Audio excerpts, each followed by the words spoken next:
নমস্কার বন্ধুরা, ঝর্ণার বাঙালিয়ানায় সবাইকে স্বাগতম জানাচ্ছি। বন্ধুরা, কাছে দূরে দেশে প্রবাসে যে যেখানে বসে আমার এই রেসিপিটা দেখছেন সবাইকে অসংখ্য ধন্যবাদ। আজকে আপনাদের সাথে নতুন আলু দিয়ে ডিমের ঝোল রান্না শেয়ার করব। যদি ভালো লেগে থাকে লাইক শেয়ার সাবস্ক্রাইব করতে ভুলবেন না। চলুন রান্নায় চলে যাই।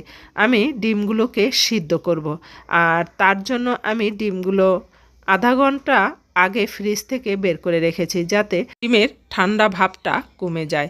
বন্ধুরা, ডিম ঠান্ডা থাকলে কিন্তু ডিমগুলো ফেটে যায় গরম পেলে, তাই ঠান্ডা ভাবটা কমায় তারপরে সিদ্ধ দিতে হয়। তার জন্য ফ্রিজ থেকে আধা ঘন্টা আগে নামিয়ে রাখলেই হয়ে যায়। এবার আমি সিদ্ধ বসিয়ে দিলাম, আর ভরপুর জল দিয়ে সিদ্ধ করবেন, কম জল দিয়ে না।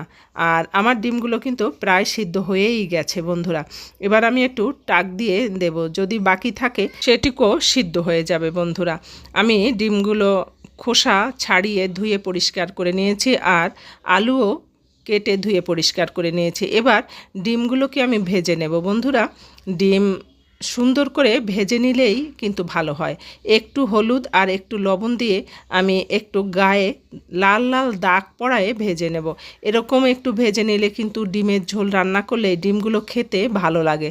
একেবারে ডিম না ভেজে রান্না করলে কিন্তু ভালো লাগে না। এবার আলু দিয়ে দিলাম, নতুন আলু বড় বড় করে কেটে নিয়েছি, যাতে এই ডিমের সাথে আলু রান্নার পর খেতে আলুগুলো কিন্তু ভালোই লাগবে। বন্ধুরা, আমি ডিম তুলে নিচ্ছি আলু ভাজার জন্য। আলুগুলোকেও আমি খুব ভালো করে ভেজে নেব।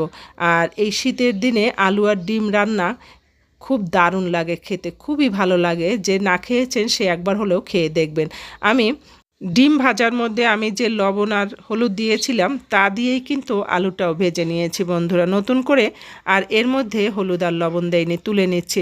আমার আলুগুলো ভাজা হয়ে গেছে, এরকম করে ভেজে নিলেই হবে। আর বেশি একটা ভাজার দরকার নেই, কারণ শীতের দিনের আলু আর নতুন আলু সিদ্ধ হয়ে যায় খুব দ্রুত। এবার আমি রান্না বসিয়ে দেব, মূল রান্না। আর তার জন্য আরও একটু তেল দিয়ে দিলাম। আমি বন্ধুরা বেশি কিন্তু তেল দেইনি। এবার ফোড়নে দিলাম দারুচিনি, এলাচ, তেজপাতা। এবার দিয়ে দিলাম পেঁয়াজ কুচি। বড় সাইজের আমি দুটো পেঁয়াজ নিয়েছি, আর পেঁয়াজটা আমি আড়াআড়িভাবে কেটেছি। আড়াআড়িভাবে পেঁয়াজ কাটলে কিন্তু খুব দ্রুত সিদ্ধও হয়ে যায় আর গলেও যায় বন্ধুরা। এবার এটা একটু ভাজা হয়ে গেলে এর মধ্যে আমি আস্তে আস্তে করে বাকি মশলাগুলোও কিন্তু দিয়ে দেব। এবার দিয়ে দিলাম এর মধ্যে একটা টমেটো কেটে। আর এই টমেটোটা ডিমের মধ্যে কিন্তু খুব টেস্ট বাড়ায় দিলে, আর টমেটোটা শুরুতে দিলে ভালো হয়। এটা ভাজতে ভাজতে যাতে গলে যায় এরকম পর্যায়ে দিতে হয়। আমিও সেভাবেই দিলাম। দিয়ে দিলাম লবণ, যাতে মজে যায় এই টমেটোটা। এবার আরও একটু ভেজে এর মধ্যে দিয়ে দিলাম আদা বাটা, আর দিয়ে দিলাম রসুন বাটা। বন্ধুরা, আদা আর রসুন সম পরিমাণে দিয়ে নিলাম। এবার আবার এই টমেটো আর এই পেঁয়াজের সাথে এই আদা আর রসুনটা আবারও ভেজে নেব, যাতে এর মধ্যে যে একটা কাঁচা গন্ধ আছে সেটা চলে যায়। আর মশলা কিন্তু আসলে একবারে দিয়ে না ভেজে পর্যায়ক্রমে দিয়ে দিয়ে ভাজলে কিন্তু মশলা ভাজাটাও ভালো হয় আর খেতেও স্বাদ হয়। এবার দিয়ে দিলাম বন্ধুরা আমি জিরা বাটা, হলুদের গুঁড়া। আবারও আমি এর সাথে মিশিয়ে নিচ্ছি। আমার টমেটোটা কিন্তু এখনও গলে যায়নি। আমার যতক্ষণ না পর্যন্ত টমেটোটা গলে যাচ্ছে ততক্ষণ পর্যন্ত আমি কিন্তু এই মশলাটা কষাবো। দিয়ে দিলাম মরিচের গুঁড়া, আর দিয়ে দিলাম লাল মরিচের গুঁড়া, আর দিয়ে দিলাম ধনিয়ার গুঁড়া। বন্ধুরা, আমি কিন্তু এখনও জল দেইনি, সামান্য একটু জল দিয়ে নিলাম। এবার বাকি মশলাগুলোর সাথে এই এই মশলাটুকু মেশায়ে আবারও কষাবো, যতক্ষণ না পর্যন্ত এ থেকে তেল বের হচ্ছে ততক্ষণ পর্যন্ত কিন্তু আমার এই মশলাটা কষাতে হবে। তেল বেরিয়ে গেলেই কিন্তু মশলা ভাজা হয়ে যায়। আর মশলা ভাজা হয়েছে এটা বোঝার জন্য আরও একটা উপায় হচ্ছে, একটু গন্ধ নিয়ে দেখলে কিন্তু বোঝা যায়। এবার আমি সব আলু আর ডিম ঢেলে দিলাম।